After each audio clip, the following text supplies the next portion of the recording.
a number of presenters this evening, and our first one, it was an invited talk to give basically 50 years of history from the Dynamics Committee point of view. And it is Dr. Loren Ahaus. Ahaus. Yeah. Is a staff engineer for Dynamics at Bell Textron in Fort Worth. He joined Bell in 2010 after completing his PhD under Dave Peters at Washington University in St. Louis. He is currently chair of the National VFS Dynamics Committee and has led the collaborative effort by Dynamics Committee members to author this paper. In addition, he is technical chair of the VFS Southwest chapter. He is presenting today on behalf of the Dynamics Committee this retrospective look at the contributions of Dynamics field from the past 50 years of Decennial Aeromechanics conferences. Mm-hmm. Thanks.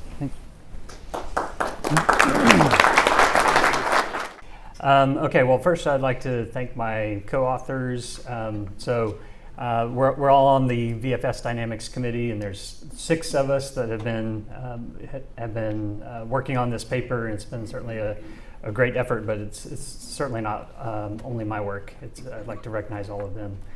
So just to start with a little context. So the first conference that we now call the Aeromechanics Conference was actually originally called the Rotorcraft Dynamics Conference in 1974. And this first conference took place just shortly after the cancellation of the Cheyenne program for sort of dynamics reasons, and I think there was an acknowledgement that we needed to better understand helicopter dynamics and how to avoid some of these pitfalls in the future. In 1984, the second conference was the first time that the decennial notation was used. So I think, to me, that kind of says that it was a recognition that this is a long-term effort. It's not a one-and-done conference. So 1994 actually is when they changed the name from Dynamics to Aeromechanics. So it broadened the scope from just only dynamics to look at other disciplines as well. So dynamics really is woven throughout a lot of the different areas that we're going to talk about. And so we picked these 8 topics that were sort of relevant to dynamics, and we'll go into each of them in a little more detail. So a quick little demographic look here.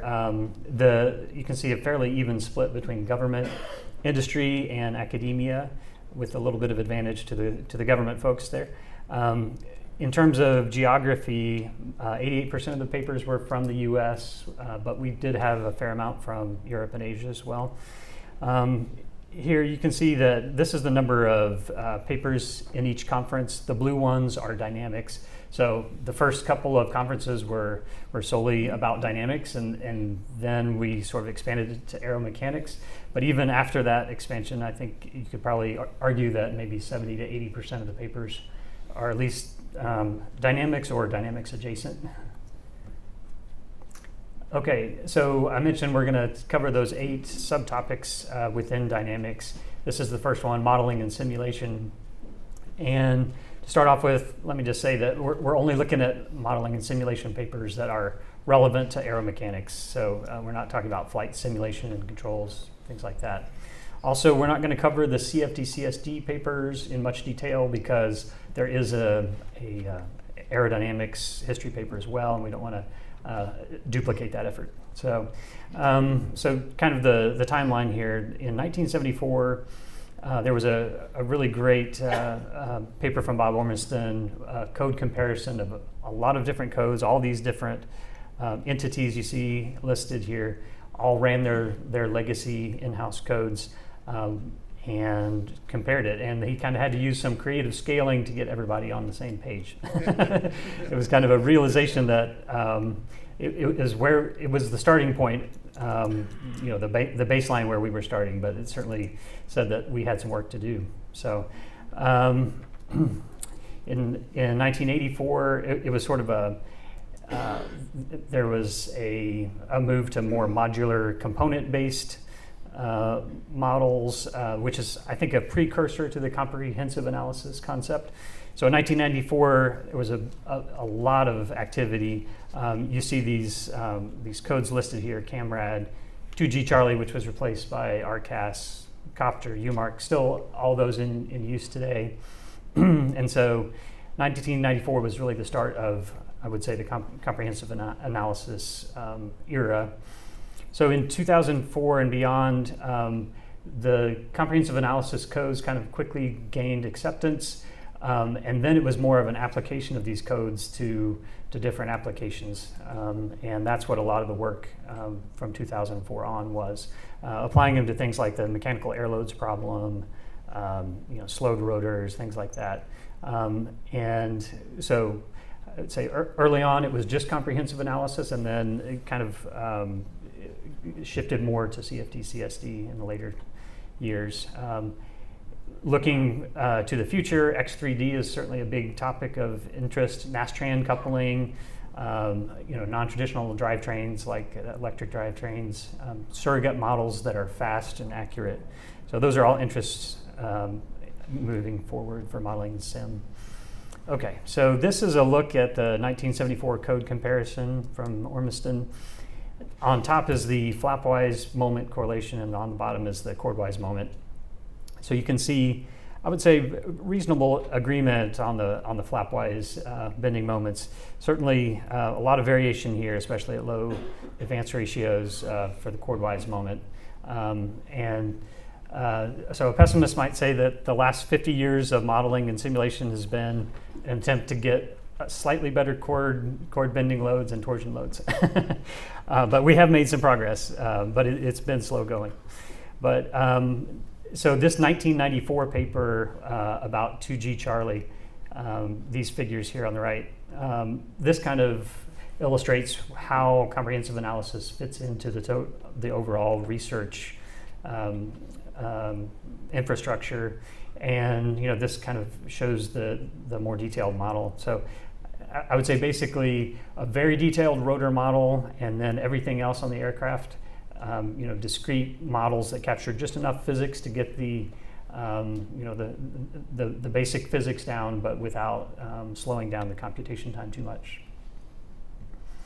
Okay, aeroelastic stability. So why are we concerned with stability? Well, it's obviously critical for design, certification, and safe operation of aircraft. And if you have a stability issue, you want to find out in the design phase. You don't want to find out in the certification or operation phase. So, and there's lots of different types of aeroelastic stability. So, certainly it could be its own conference just on stability.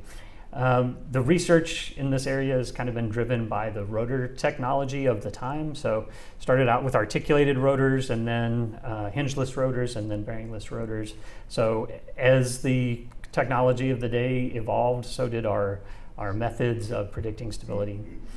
And this is an area where there have been a lot of contributions from academia and government in terms of getting the right equations of motions for the structural models, improving our aerodynamic modeling, and so forth.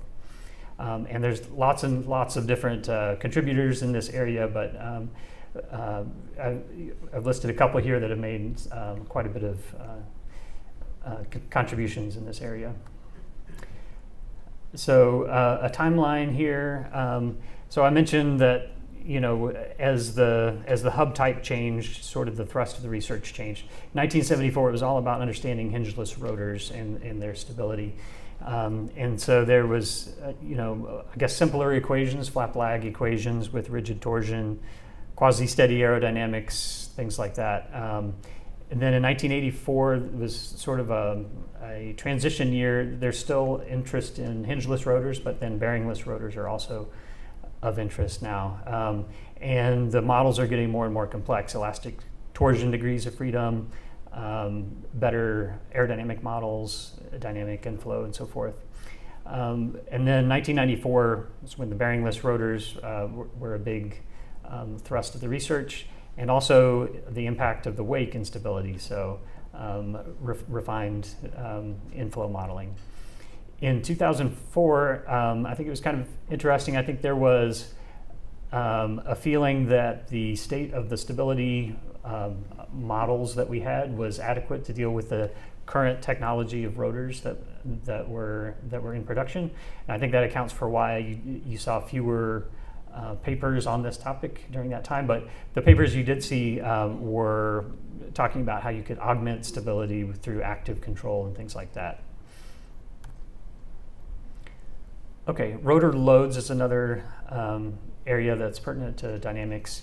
In 1974, this code comparison from Bob Ormiston, the inputs to that comparison were modeling and simulation, but the output was load correlation. That's really what they were looking at. And I think this clearly recognized the need for better theories and better models going forward.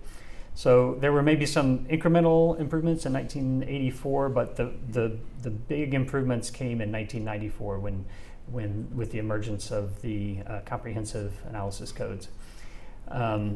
So another thing to draw your attention to here, this was the first publication of the UH-60A air loads program at this conference. And so that would, of course, a few years later launch the air loads workshop, which really was almost 20 years of great research in that area. So in 2004 and beyond, I think more correlations in more and more use cases, increasingly with CFD, CSD, or, VVPM, other kinds of higher fidelity models. All right, and then, looking into the future, starting to look at more and more advanced types of rotors. This is an interesting comparison. So this was the 1974 code comparison that I mentioned from Bob Ormiston, and this was the prediction of the natural frequencies. So where we were in 1974 were the black lines here. So each of these is a different code, and it shows where it predicted the natural frequencies to be. So even the first couple of modes, we weren't really in complete agreement. The red is where we were in 2014. So there were 3 codes, DIMOR, RCAS, and UMARC, and they had almost perfect agreement in terms of natural frequencies. So it definitely made a lot of improvements in the structural modeling in that time. In terms of chord-wise bending moment, still this is where we were in 74, this is where we were in 2014. So certainly improvements, but still some further room for improvement. And so there's a lot still ongoing research as to how do you get that last improvement there to make all the codes agree. And could it be things like, component modeling like the nonlinear damper, or, aerodynamic interactions, what's going on. So that's still a topic of active research. Okay, next area is active and passive control. So passive control would be things like absorbers or isolators. And some of those dominated some of the early papers. Fluidic pitch links, I think, would also be considered a passive control approach. There was a paper on that in 2014. But most of the work in this area has been with active control. So early on, it was sort of about introducing concepts, looking at their feasibility. How would you control them? How would you actuate them? Things like that. And then from that, emerging concepts kind of came out. So active flaps, I think, became the most promising candidate. It had some advantages in terms of lower control power and reliability and things like that. And I think active twist rotor is sort of a cousin to active flap, similar idea, but a different methodology. And of course, the applications considered vibration and noise reduction and performance improvement. And active flaps continue to be studied extensively today. I like this blue box here because this is sort of a crossover between active and passive control. So there's structural design optimization to improve the authority of an active control. So could you soften your blade torsionally to make it easier to take advantage of the active control? Okay, so there are many passive controls that have bought their way onto production aircraft. Still a lot of work on active controls being done in the literature. I think there's these 4, I think, would be the biggest contenders there: higher harmonics, individual blade control, active flaps, and active twist. and they've been demonstrated very effective, but so how come we only see fuselage-mounted vibration control methodologies? So there's been a lot of great work in this area, but they're still fighting some headwinds in terms of cost and reliability and drag and things like that. Okay, next topic is optimization and design. So in the early years of optimization, almost everybody was using a gradient method, and a lot of times the Conmen software from NASA, gradient methods have been used very very efficiently, but they have some downsides: low convergence, sensitivity to initial condition. You can fall into a local minimum instead of a global minimum, and things like that. But we were kind of limited in our computational resources to be able to go much beyond that. But in 1994, there were some advances. Parallel computing started to take over that could be exploited for stability and optimization. Multi-level optimization, where you break a very complicated problem down into some simpler single output optimizations. And then the sequential quadratic method, which was a more efficient gradient method. But the real improvement came in computation power leading up to the 2014 conference. So GPUs and things like that started to become a real possibility.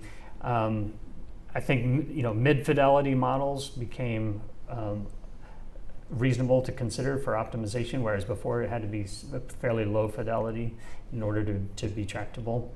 And then building surrogate models, so run a limited number of high fidelity cases, build a reliable surrogate model, and use the surrogate model for optimization. And of course, going forward, artificial intelligence and things like that are going to be increasingly important for optimization. Okay, vibration. This plot is from 1974. I don't think it's really changed much, but this is pilot seat acceleration, and you see it's a logarithmic scale here.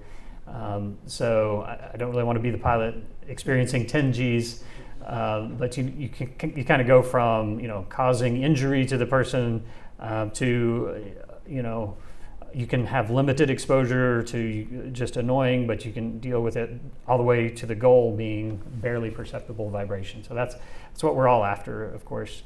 So this chart is an interesting way to look at that. It's what versus where. So what are you trying to control in the vibration? Is it something worked into the design? Are you addressing it at the design level, so you're just never going to have the vibration? Or is it being treated passively with things like absorbers and isolators, or is it active control? And where are you doing it? Are you doing it in the fuselage, or you're breaking the link between the rotor and the fuselage and addressing it at the pylon level, or you're addressing it back at the source for the rotor? And there's been work in all of these areas, of course, but I think a lot of the work has been done with active flaps, so I'll talk a little bit more in detail about that. So this is a figure from one of Friedman's papers, and he's showing a 80% or so reduction in vibration that's possible with trailing edge flaps, and that's been demonstrated also on bench testing at a smaller scale. You can see you turn the controller on, it almost wipes out the vibration, and then it comes back when you turn it off. It's been also demonstrated on larger scale, so the smart active flap rotor world test, and then Airbus actually flew an EC-145 with it's called the Blue Pulse active rotor, and they actually demonstrated the 80% gain or reduction in vibration. So the theoretical predictions were proven out. So the technical benefit is clear, but again, it's still sort of fighting these headwinds to get it in production on an aircraft. So test and evaluation. There were 23 papers that we looked at that we classified as T&E papers in the first 5 conferences, gradually increasing in number each year during the first 4 conferences, and then kind of a decline in 2014. This is just some highlights of different papers. This is a spring damper push rod that was designed to reduce vibrations. A couple of several wind tunnels, ship helicopter aerodynamics, slowed rotor wind tunnel test. So we kind of looked at the trends in the test and evaluation papers. So we kind of broke them into these 4 categories: experimental exploration, so kind of basic research; experimental facilities, so if there's a new way of measuring something that's not been done before, or a new design concept, which I think of as sort of a smaller scale kind of proof of concept, low TRL. And then experimental databases, where you take maybe a higher TRL technology and run a wide range of conditions, and that can really be used for improving the tools and things like that. So there was a sort of a decline in new concepts, but an increase in interest in experimental databases. I think maybe that's due to the increasing cost of the barrier of entry to test and evaluation. It's expensive to do this, and if you're going to do it, you want to create a large data set that will serve you for years and years. Relatively few T&E papers from academic institutions historically, but things like the Maryland Tilt Rotor and other academic test programs, I think, are kind of reversing that trend. Okay, so tilt rotor. I like to think of this as sort of a design or a design life cycle. If you think about it, in 1974, the helicopter had been around for decades and was well understood, but the tilt rotor was still sort of in its infancy. The XV3 had flown, but still not exactly a productionized concept yet.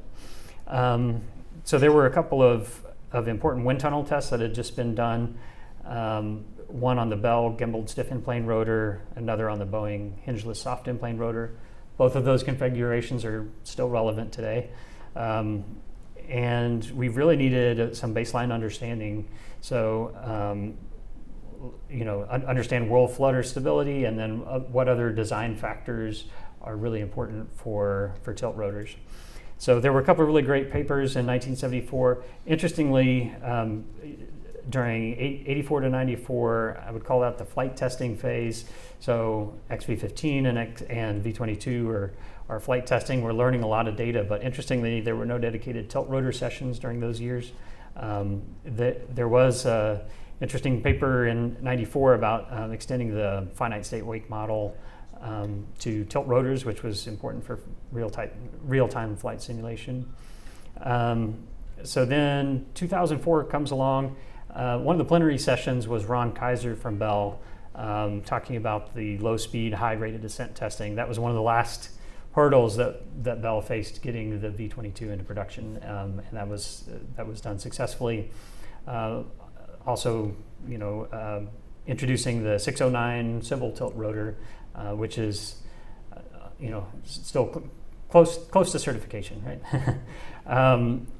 There was a dedicated tilt rotor session that year. There were some operational papers, so how do we effectively use this V22 technology? There was sort of medium term, what new technologies can we add to increase the efficiency and things like that. Then in 2014 and in the future, I think moving beyond V22, what are the aero limits of a large civil tilt rotor? That was one of the areas of interest. So there, in 2014, there were several papers on civil tilt rotors. Also, wing extensions to reduce drag, and then how do you optimize the structure through composite tailoring to get thinner wings and more efficient wings. So I mentioned some of the fundamental research that was done in the 1974 conference. Wayne Johnson introduced a 9 degree of freedom analytical model of the experimental wind tunnels. I mentioned there were those 2 important wind tunnel tests, and so these were windmilling rotors, which is the worst case for stability, and he looked at different factors. How much physics do you need to include in order to be able to capture the right trends? So a couple of key takeaways: rotor and wing aerodynamics are very key. to capture the right flutter speed. And also, if you want to capture the correct shape for the subcritical performance, then you have to include the rotor in-plane degrees of freedom as well. So, those insights were very beneficial to Bell and everyone else who's dealt with tilt rotors.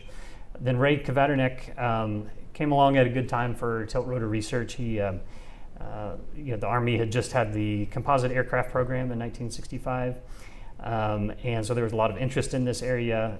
I mentioned the wind tunnel testing that had just been done. So he kind of took a systematic approach to sort of vary these parameters and really define what's important for tilt rotor aeroelasticity. So that is that's the last of the content of the paper, but I just want to give a brief preview of some of the 2024 papers that you'll see at this conference. So there are 6 invited history presentations, including this one, to celebrate the occasion of the 50th anniversary. So I think all of them should be really interesting, and looking forward to hearing all those. But dynamics is still very active, very important topic of research. So we have papers scheduled in modeling and simulation, stability, loads, optimization, and vibration. So all these are still active, ongoing areas of research, and I encourage you to check them out at the conference. And with that, I will take any questions that you have.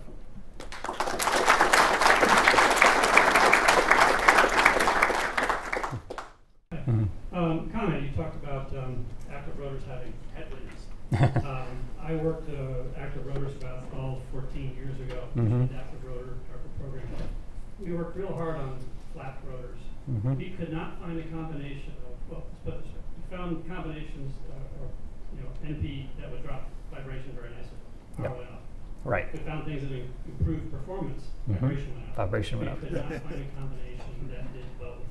And the one always hurt the other. And acoustics was all over the place. Right. Because acoustics is very dependent on the waveform. It could go up, it could go down, it could change its direction. So yeah, and sometimes the power is not all that much, but 2 or 3% power is too much. So much more significant. So yeah. I've lost track over that time. So if anybody's cracked this nut, I'd like to know about it. Yeah. So it's coming. Yeah. I'll take the bait. Please go to 1994 DO-105 individual blade control test program that we did with CFL. In that test program, we showed a 12 dB noise reduction for in-plane noise, together with an 80% reduction in vibration simultaneously. So vibration and noise. Vibration, noise, and power change was minimal. It was what the estimation. So the work can show promise, but those headwinds are strong. Right. Yeah. Any other questions? Thank you. Okay. Thank you.